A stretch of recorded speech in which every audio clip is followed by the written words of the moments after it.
আমি কোরআনে কারীমের যে আয়াত কারীমা আপনাদের সামনে তেলাওয়াত করেছি এবং আল্লাহ রাসূল সাল্লাল্লাহু আলাইহি ওয়াসাল্লাম একটা হাদিস বলেছে, হাদিসের অংশ। কোরআনে কারীমের আয়াতটি আমাদের একেবারে স্পষ্ট। এখন আমরা মুহাম্মদ রাসূলুল্লাহ সাল্লাল্লাহু আলাইহি ওয়াসাল্লামের শানে ঈদে মিলাদুন নবী সিরাতুন নবী সাল্লাল্লাহু আলাইহি ওয়াসাল্লাম উত্থাপন করছি।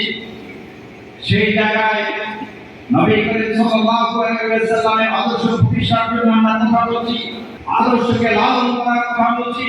সেই জায়গা থেকে আমরা বলবো এই আয়াতটি এই সময়ের জন্য, এই মজলুম জামাতের জন্য, সেই মজলুম জামাতের লাখ লাখ মানুষ আল্লাহর দরবারে ফরিয়াদ করে বলেছিল, আল্লাহ এই শরীয়ত থেকে হাসিনা থেকে মুক্তি চাই, আল্লাহ এই রক্তাক্ত জনপদ থেকে, এই অন্ধকার কারাগারের প্রকোষ্ঠ থেকে আমাদের রক্ষা করুন। এই জনপদের লাখো কোটি ফরিয়াদ করেছিল।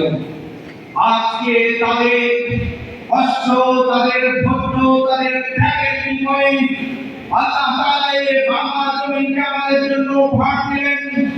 আর কোরআনে কারীমের সেই আয়াতকে আমাদের পুঁজি করে রাসূলুল্লাহ সাল্লাল্লাহু আলাইহি ওয়াসাল্লামের আমরা উম্মত হিসেবে ওয়ারাসাতুল আম্বিয়া হিসেবে যদি ভূমিকা পালন করতে পারি, আমার বিশ্বাস বাংলাদেশে ইসলামের রাজ কায়েম হবে। যে আয়াত হচ্ছে ওয়াল্লাযীনা আরসালা রাসূলাহু বিল হুদা ওয়া দীনিল হক, মুহাম্মদ রাসূলুল্লাহ সাল্লাল্লাহু আলাইহি ওয়াসাল্লামকে দ্বীনে হক সহকারে আল্লাহ তাআলা পাঠিয়েছেন। তার কাজ কি? তার কাজ হচ্ছে সমস্ত মতাদর্শের উপরে দ্বীনকে বিজয় করা, সমস্ত মতাদর্শের উপরে দ্বীনে হককে বিজয় করা, তার মানে ইসলামকে বিজয় করা। এখন অন্যরা বলতে পারে অন্য ধর্মের লোকরা তো বলবে ইসলামকে বিজয় হবে, এখানে তো অন্য ধর্ম আছে, আপনারা তো এক্ষেত্রে নিজেরাই চলে যাবে, কেউ কেউ নানা বক্তব্য দিতে পারে।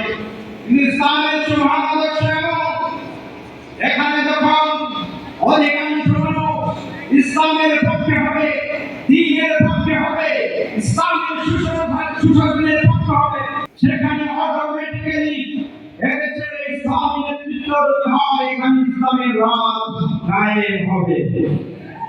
আর অন্যান্য ধর্মাবলম্বী যারা রয়েছে, অন্যান্য মতাদর্শী যারা রয়েছে, ইসলামী নীতি এবং নির্দেশনা অনুযায়ী তাদের যে অধিকার রয়েছে, যে হক রয়েছে, সেই হক তারা যথাযথভাবে তারা রাষ্ট্রের পক্ষ থেকে পাবে। সুতরাং এটাকে পরিবেশনাইজ, এটাকে ভিন্নভাবে নেওয়ার কোনো সুযোগ আছে কিনা? এটি স্বাভাবিক। এদেশের প্রায় 90% মুসলমানের দেশ, এখানকার কৃষ্টি কালচার যা আছে, এটা নিয়ে রাষ্ট্র চলতে এটাই হচ্ছে স্বাভাবিক।